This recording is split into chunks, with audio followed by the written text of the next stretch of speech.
What you can learn from the Damage Inc. guitar solo is how to master surgical alternate picking at a relentless 190 BPM, and more importantly, how to construct phrases that bridge two distinct key changes from E to F sharp and back to E, while making the transition sound completely natural and fluid. That is the real secret behind this thrash metal masterpiece. For today's analysis, I'm basing my work on the official Metallica songbook combined with my own personal note-for-note transcriptions. We are looking at what Kirk actually played on the record, not just the simplified / pretty similar or pretty acceptable versions you often find online. This alternate picking sequence is not about speed, it's more about synchronization. I know it looks pretty simple, but the pattern is actually quite complex. We are in the E minor pentatonic box 1, and we have 3 picked notes and 1 pull-off. Like this. The goal here is achieving that machine gun clarity without losing the aggressive edge. It requires a very relaxed but precise right-hand attack. So the entire thing is... Then it switches to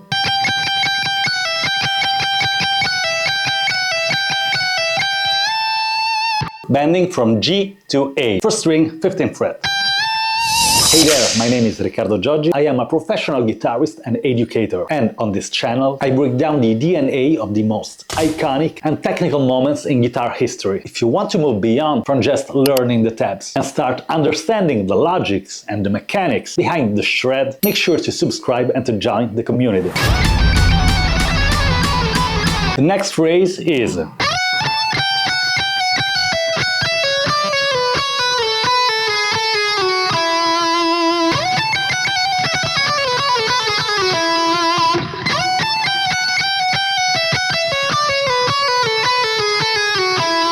F sharp, A, G, then.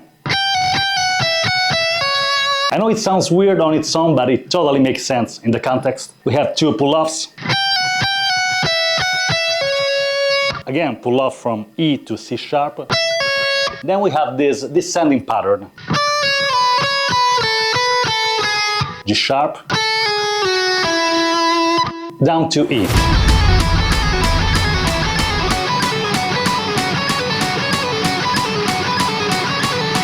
This is the most important part in the solo. The rhythm guitar track modulates from E up to F sharp. Most players get lost here, but Kirk navigates this by shifting his phrasing from the 7th to the 9th position. This is the F sharp minor scale. It's interesting how he uses the target notes.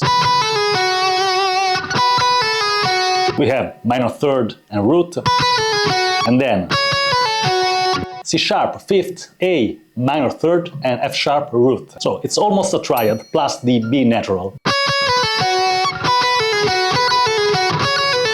So the entire thing is. Then, the last repetition on the 7th position, I suggest to shift, to move your hand from the 7th to the 9th fret.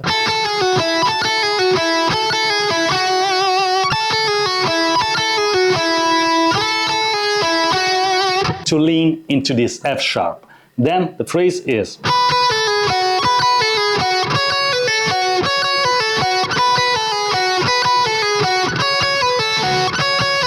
I like this part because Kirk makes these jumps feel melodic and natural. This very spot is a masterclass in following the harmony under the pressure of a very fast BPM.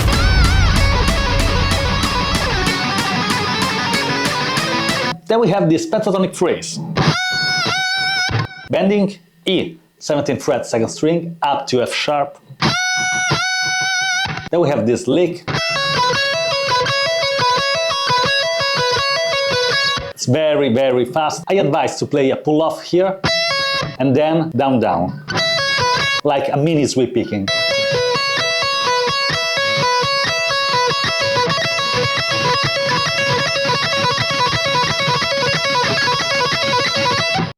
After this, we hit a chromatic section here at the 7th position. This is a 16 notes climbing from the 7th to the 14th position.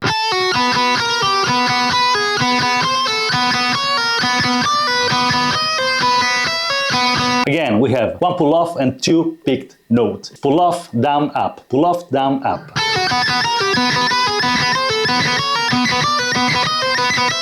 Now we lean into the most melodic part of the solo. We start with these double bends.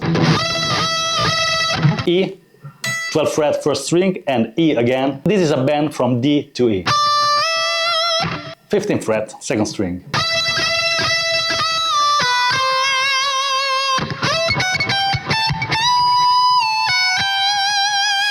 Oh, just for the record, to capture the Master of Puppets vibe, today I am using this guitar. This is a Harley Benton, as proof that a good setup and the way you play matter more than the price tag. The Red 7 Leviathan preamp straight into the audio interface, the Darius Tricks and cables, and as always, my Dunlop Crybaby wah. So after the double bends we have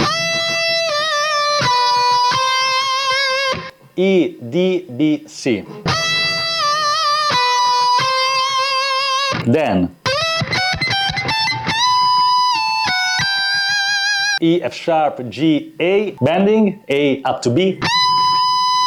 Then A again. A, F sharp, G.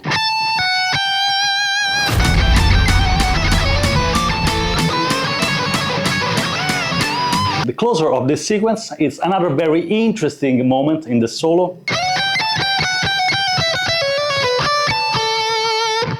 That's interesting.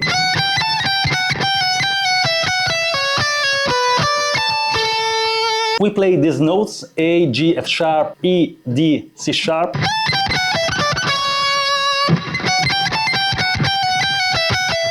Then D, C sharp, B, 16th fret, third string, and then we have these pretty weird intervals. B, D, A, and then another A, an octave lower. Then we get another typical box 1 pentatonic lick. We close with those bends. E up to F sharp, and then A up to B.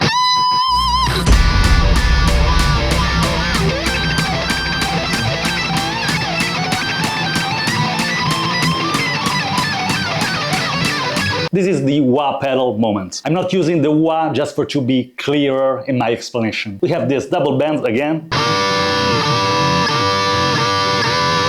And then again crazy alternate picking.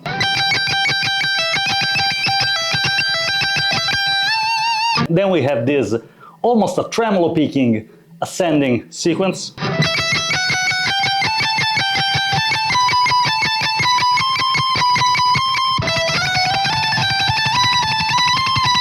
Melodically, it goes like this. 100% E minor scale.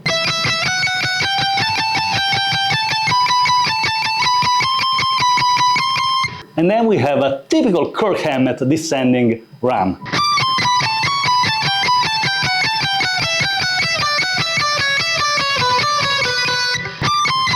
D, C, B, A, C sharp, B, A, G, B, A, G, F sharp, A, G, F sharp, E. Diatonically, this is the pattern, and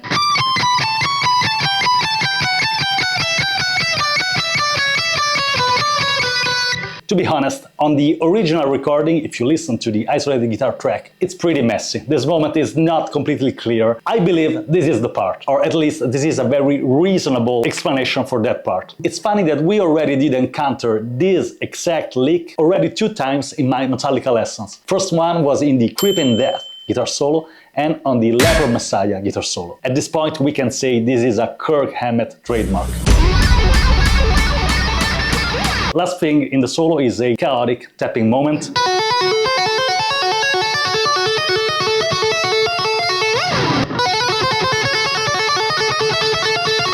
You just play F sharp and A, and then you tap twice B, C, C sharp, D, D sharp, E, etc. You just move the tapping hand by half steps.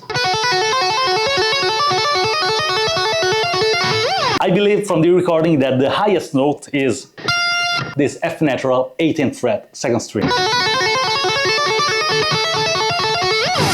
There you have it, technical picking and intelligent modulations in one of the greatest thrash solos ever recorded. Now I want to hear from you. Which part of this solo do you find the hardest? It's the picking speed or the key change? Let me know in the comments. And of course, if you have questions, I'll be there to answer them. Don't forget to subscribe for the next deep dive. Keep practicing and I'll see you in the next video. Bye!